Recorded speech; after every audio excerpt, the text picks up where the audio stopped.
வணக்கம் ஃப்ரெண்ட்ஸ். சிவசங்கரி அவர்கள் எழுதிய ஆயுள் தண்டனை அத்தியாயம் 11. டெல்லியிலேருந்து எனக்கு தெரிஞ்சவங்க அழகான புத்திசாலி பொண்ணுங்க இருந்தால் அனுப்புன்னு எழுதியிருக்காங்க. இங்கே விட அங்கே வருமானம் அதிகமாக இருக்கும். இன்னும் நாகரிகமான சுதந்திரமான வாழ்க்கை. யாரெல்லாம் போக விரும்புகிறீங்க? அருணா டீச்சர். டெல்லியின் தரமான வாழ்க்கை, அங்கிருக்கும் நல்ல நண்பர்கள் பற்றியெல்லாம் திடீரென ஒரு நாள் நீளமாய் பேசின போது ஒரு 2 பெண்கள், நாங்கள் ரெடி என்றாலும் நான் வரலை, எனக்கு இங்கே இருக்கிறதே போதும் என்று ராணி நின்று விட்டாள். தனியாய் உட்கார்ந்து நல்லது கெட்டதை நன்றாய் அலசினாள் மோகனா. டெல்லிக்கா? தனியாய் போகலாமா? நிச்சயம் அதிக பணத்துக்காக நான் போக விரும்பவில்லை. ஆனால் இங்கே சதா நெஞ்சில் குற்ற உணர்வு முள்ளாய் பிராண்ட அம்மாவின் சமீபத்தில் இருப்பதை விட அங்கு கண் காணாமல் போய்விடுவது தேவலையோ? அம்மாவை தனியாய் விட்டுவிட்டு போவது நியாயமா? ஒன்றியாய் அம்மா கஷ்டப்பட மாட்டாளா? ஏற்கனவே உடம்பு முடியாதவளாயிற்று. அது சரி, அம்மா என்னை போக விடுவாளா? சின்ன வயசு பெண் தனியாக தூர தேசத்துக்கு போகக்கூடாது என்று சொல்லிவிட்டால்? இல்லை, நான் போகத்தான் வேண்டும். எதையாவது சொல்லி சரி கட்டிவிட்டு புறப்படத்தான் வேண்டும். இங்கே எந்த நிமிஷம் குட்டு வெளிப்படுமோ என்று பயந்து பயந்து நடுங்குவதை விட அங்கு போவதுதான் சரி.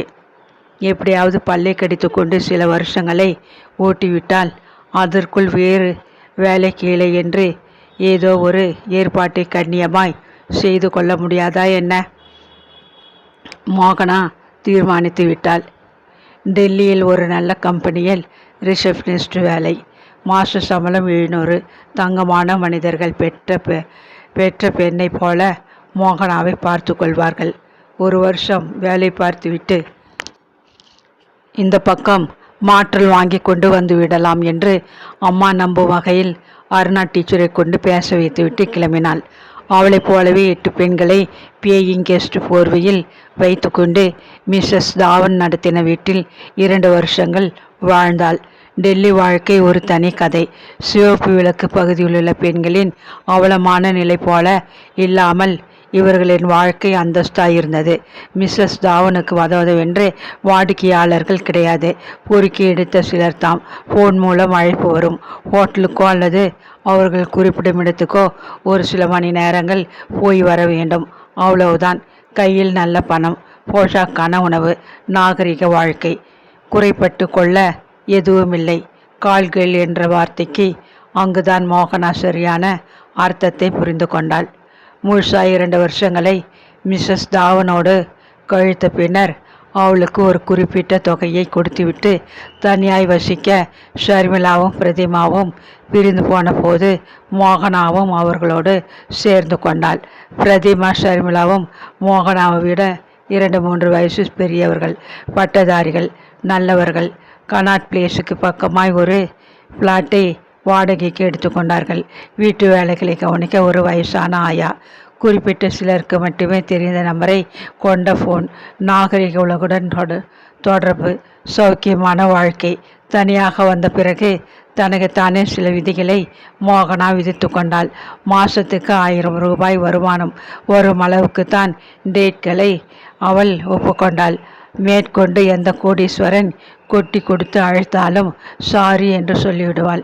அம்மாவுக்கு ஊருக்கு அனுப்ப 600, எனக்கு இங்கே செலவுக்கு 400 போதும் என்கிற எண்ணம் மோகனாவை மற்ற 2 பெண்களும் நன்றாய் புரிந்து கொண்டிருந்தது மட்டுமல்லாமல் அவளை தங்கள் சின்ன தங்கையாக பாவித்து நடத்தியதை மோகனாவின் அதிர்ஷ்டமாகத்தான் சொல்ல வேண்டும். அவர்கள் காட்டிய உற்சாகத்தில் மோகனா கரஸ்பாண்டன்ஸ் கோர்ஸ் மூலம் BA படிக்க சேர்ந்தாள். உறுத்து மனசை பாடத்தில் செலுத்துவது நிம்மதியாய் இருக்கவே டேட் இல்லாத நாள்களில் முனைந்து பாடங்களை படித்தாள். பொது அறிவு புத்தகங்களை கரைத்து குடித்தாள். கரோல் பாக்கிலிருந்து டைப்பிங் இன்ஸ்டியூட்டுக்கு போய் டைப்பிங்கும் சுருக்கெழுத்தும் கற்றுக்கொண்டாள்.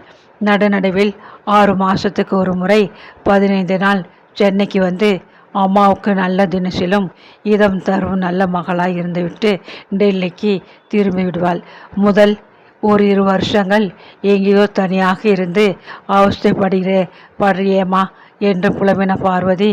வருஷங்கள் ஆக ஆக மோகனா வயசுக்கு மீறின முதிர்ச்சி நிதானத்தோடு இருப்பதை உணர்ந்த பிறகு இவளுக்கு தெரியாதா என்று பேசாமல் இருக்க முற்பட்டாள்.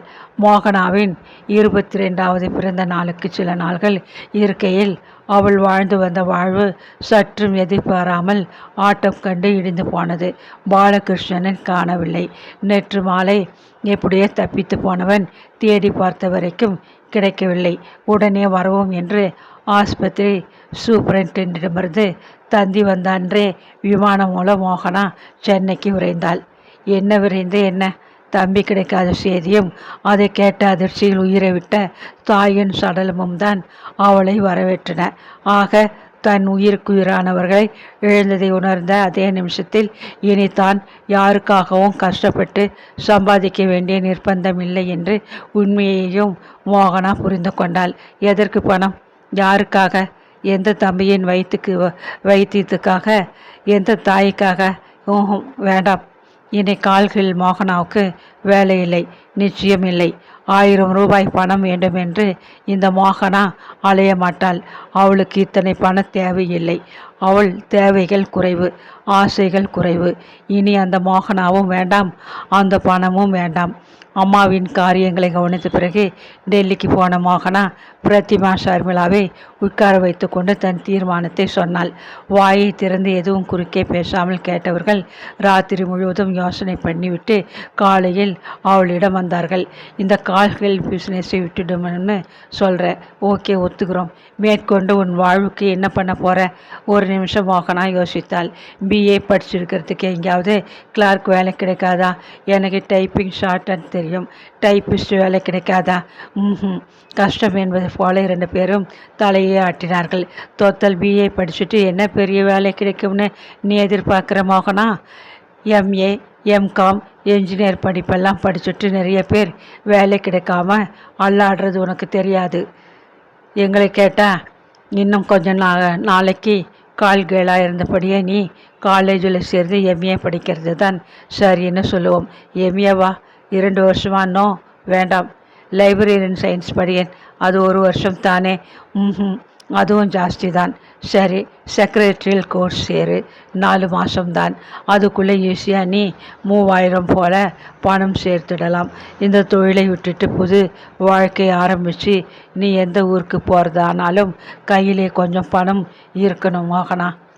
அப்போ தான் ஒரு வேலை கிடைக்கிற வரை நீ திண்டாடாமல் இருக்கலாம். என்ன, நாங்கள் சொல்கிறது புரியுதா? மோகனா அந்த அன்புக்கு கட்டுப்பட்டாள். 4 மாதத்தில் செக்ரட்டரியல் கோர்ஸ் படித்ததும் புது மோகனாவாக வாழ ஆசை கொண்டு சென்னையை பார்க்க வந்ததும் இதற்கு அப்புறம்தான். அத்தியாயம் 12. டேபிள் மேல் கவிழ்ந்து கொண்டு சின்ன விசம்பல்களாய் விசுப்பிக்கொண்டு தோள்கள் லேசாய் குலுங்க முதுகு சன்னமாய் அதிர அழு மோகனாவை பார்த்தால் பரத்துக்கு கஷ்டமாக இருந்தது. மோகனா, நான் ஒரு கால்கள் என்று சொன்ன வாக்கியம் தந்த அதிர்ச்சியை விட இந்த விசுவலும் வக்கையாவலும் மனசை என்னவோ செய்ய அவன் அப்படியே உட்கார்ந்திருந்தான். இவள் ஏன் இப்படி அழுகிறாள்? இத்தனை சோகமாய் இத்தனை கிட்டத்தில் எந்த பெண்ணும் அழுது பார்த்ததில்லையாதலால் நிமிஷங்கள் செல்ல செல்ல அவன் ரொம்ப சங்கடப்பட்டு தான் போனான். நளினியை அவன் அறிந்தது மொத்தம் 2 வருஷம். முதல் வருஷம் காதல், 2ஆம் வருஷம் மன வாழ்க்கை. இந்த 2 வருஷத்திலும் எந்த ஒரு விஷயத்துக்காகவும் நளினி இப்படி அழுது பரத் கண்டது கிடையாது. சொல்லப்போனால் சிரித்து சிரித்து கண்களில் நீர் துளிக்க நளினி நின்றது தான் அவனுக்கு அனுபவமே தவிர வேறு எந்த வகையிலும் இல்லை. சந்தியா பிறக்கும் முன் பிரசவ வலி எடுத்து ஹாஸ்பிட்டலுக்கு போன போது இவனும் கூட சென்றான். வலி பளிச்சென்று வயிற்றில் கோடு போட்ட கணங்களில் அழுத்தமாய் உதட்டை கடித்து கொண்டு அதை அடக்க நளினி முயன்றதற்கு சாட்சியாய் கண்ணோரங்களில் நீர் ததுவி நின்றது. என்ன நளினிமா? ஒன்றுமில்லை. விரல் நுனியால் கண்ணீர் துளியை தட்டிவிட்டு அந்த வழியிலும் சிரித்தவள் அவனுடைய நளினி. அவளோடு வாழ்ந்த நாள்களில் ஒரு மூஞ்சியை தூக்கல், ஒரு சண்டை, ஒரு அழுகை, ஒன்றுமில்லை. அம்மா அழுது பரத் பார்த்திருக்கிறான். அப்பா போன போது அவர் திவசத்தின் போது நளினி அகாலமாய் உசிரை விட்ட போது. ஆனால் அந்த அழுகை வேறு தினசில் இருக்கும். கண்களில் மாலை மாலையாய் ஜலம் வரும், வாய் அரற்றும், புடவை தலைப்பை கை வாயுக்குள் திணிக்கும். அது வயசான மனசின் அழுகை. இது வேறு. சினிமாவிலும் அங்கும் இங்கும் எப்போதாவது வாய்விட்டு சில பெண்கள் அழுது பரத் பார்த்திருக்கிறான். ஆனால் அவை இவனை பாதித்ததே இல்லை. இது வேறு. அலாதியான கம்பீரத்தோடு மலர மலர இருந்த மோகனா இப்போது கூம்பி போய் நெஞ்சுருக அழும். இந்த அழுகை பரத்துக்கு ரொம்ப புதுசு. இவள் ஏன் இப்படி அழுகிறாள்? குனிந்து மோகனாவை கண் சிமிட்டாமல் பார்த்தான் பரத். குனித தலையும் குலுங்கும் தோள்களும் தலைப்பு நழுவி விட்டதால் தெரிந்த வழவழ எடுப்பும் அந்த மடிப்பும். கடவுளே, அழும்போது கூட இவளால் இத்தனை அழகாக இருக்க முடியுமா? சற்றென்று ரவிக்கைக்கும் கொண்டைக்கும் இடையில் தெரிந்த பின் கழுத்தில் கையை வைத்து லேசாய் வருடி கொடுத்தான் பரத். அப்படியும் அந்த விசும்பல்கள் அடங்கும் வழியாய் தெரியாததால் எழுந்த அவள் அருகில் நின்று 2 கைகளாலும் தோள்களை பற்றி மெதுவாய் அவளை நிமிர்த்தினான். பின் மோகனா ப்ளீஸ் என்றான் ரொம்ப சின்ன குரலில். ஒரு கணம் கண்களை விரித்து அவனை நிமிர்ந்து பார்த்தாள் மோகனா. குளமாய் நீர் கட்டியிருந்த அந்த கண்களையும் அதன் என்னை புரிந்து கொள்வீர்களா என்ற பாவத்தையும் பார்த்து பரத்துக்கு சந்தியாவின் நினைப்பு எழுந்தது. கஞ்சி போட்டு கொண்டு கண்களை விரைத்து கொள்ளும் மோகனாவாயது தன் நேர் பார்வையால் எதிரில் நிற்பவர்களை முழுசாய் அளக்கும் மோகனாவாயது இல்லை இல்லை, இது இன்னொரு சந்தியா. இப்படி ஒரு சின்ன குழந்தையின் சாயலோடு பரிதவிக்கும் மோகனாவா ஒரு கால்களாக இருந்தால் சாத்தியமே இல்லை. என்னால் நம்ப முடியாது. சில வினாடிகள் அடங்கி மீண்டும் துக்கம் தாங்காமல் பீரிடுவதைப் போல உதடுகள் கோண மோகனா விசும்பு முற்பட்டதும் தோலை பற்றியிருந்த விரல்களால் அமைக்கி, மோகனா ப்ளீஸ், என்ன இதெல்லாம்? ஒன்றும் பேசாமல் இப்படி அழுதா என்ன அர்த்தம்? ப்ளீஸ் ஸ்பீக்கப் மோகனா, ப்ளீஸ் என்றான். என்ன பேசுவாள் மோகனா? என்னவென்று சொல்வாள்? எங்கு ஆரம்பிப்பாள்? ஆதியில் கிட்டத்தட்ட 11 வருஷங்களுக்கு முன்னால் கடலூரில் அம்மா வாழ்ந்த வாழ்க்கையிலா? கோதண்டத்தோடு ஓடி வந்ததிலா? தம்பி பைத்தியமானதிலா? கோதண்டம் செத்து போனதிலா? இல்லை ராணியோடு சிநேகம் உண்டாகி பாதை மாறியதிலா? எதிலிருந்து? எதை சொல்ல? எதை விட? துக்கத்தை அமைக்கிக் கொண்டு நிதானமாய் யோசிக்க மோகனா முயற்சி செய்தாள். இதே நான் சுட்டுத்தனம். சாரி மிஸ்டர் பரத், உங்களை மணப்பது எனக்கு சாத்தியமில்லை. இது குறித்து மேலே எதுவும் நான் பேச விரும்பவில்லை என்று அழுத்தமாய் சொல்லிவிட்டு எழுந்து போகாமல், நான் கால்களாக இருந்தேன் என்று எதற்காக சொன்னேன்? சரி, சொல்லிவிட்டேன், போகட்டும். இப்போது ஏன் இப்படி கலங்கி தவிக்கிறேன்? நான் கால்களாக இருந்ததை இந்த பரத் எப்படி எடுத்துக்கொண்டால் எனக்கென்ன? 2 வரியில் என்ன பண்ணுவது? துன்பங்கள் மனுஷியை ஓட ஓட விரட்டும் போது நல்லது கெட்டதெல்லாம் ஒன்றாகி விடுகிறது. எதிர்நீச்சல் போட்டு காயப்பட்டவர்களுக்கு தான் இந்த வேதனை, இந்த நிர்பந்தம் புரியும் என்று சொல்லி பேச்சை முடிப்பதை விட்டுவிட்டு தவிப்பும் பித்துக்குளித்தனமான அழுகையுமாய் என்ன இதெல்லாம் சமாளித்து கொள்ள மோகனா முயன்ற அந்த கணத்திலே அவள் சிந்தனைகள் மாறிப்போயின. நான் ஏன் பயப்படுகிறேன்? சொன்னால் என்ன ஆகிவிடும்? நினைத்த நினைப்பில்லாமல் பரத்தினை கல்யாணம் பண்ணி கொள்ள ஏன் மறுக்கிறாய் என்று துளைத்த துளைப்பில் சமாதி கட்டிவிட்ட ஒரு விஷயத்தை பொட்டென்று போட்டு விடுத்தாகிவிட்டது. இனி விளக்கமாய் பேச பயந்தால் எப்படி? இல்லை இல்லை, சொல்லிவிடுகிறேன். அது சரி, ஆரம்பத்திலிருந்து சொன்னால் பரத் புரிந்து கொள்வாரா? என் அம்மா பட்ட கஷ்டத்தை, கோதண்டம் எங்களுக்காக உழைத்த உழைப்பை, அப்புறம் அவர் திடீரென்று செத்துவிட்ட பிறகு ஒரு ரூபாய் பணத்துக்கு கூட வைக்கலாமல் நாங்கள் தவித்த பறந்ததை சரியாய் புரிந்து கொள்வாரா?